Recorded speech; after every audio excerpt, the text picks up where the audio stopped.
Dr. Rhoda. We're going to go now to Monsieur Petit. Merci, Monsieur le Président. Thank you, Mr. Chairman. Good morning, Minister, and thank you for coming. I'd like to ask a question which is rather general,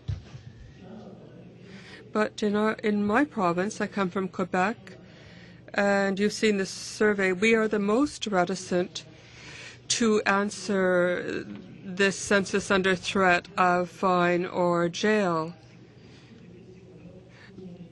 We don't like to have to answer these questions under threat of prison. These are the problems I'm seeing in my riding, and it is Quebec that is most reticent. I'd like to know exactly, Mr. Minister, the following.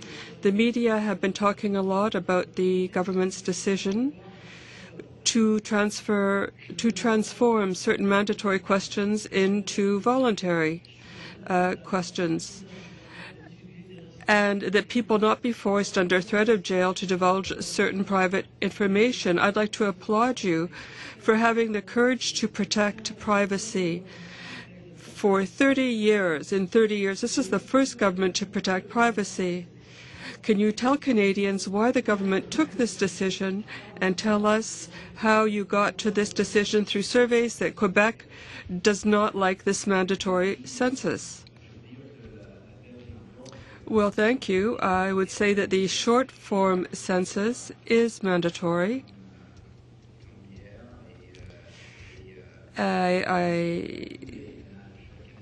I would say that, and we know that this census is sent to all Canadian households, but the long-form census of 2010 was a 40-page census, more than 66 questions, and these were very detailed questions. For example, language of education, ethnic background, religion, citizenship, immigration, income, etc. And Section 31 of the Statistics Act stipulates that someone who refuses or neglects to provide this information is liable to a fine of $500 or a maximum sentence of 3 months in prison, or both. We find this quite onerous, and we have decided that it's important to strike the right balance between the needs for private business and other entities, provinces, territories, to obtain more information, and the protection of citizens. And if a citizen decides that this information is very personal, that citizen will have the choice. Thank you.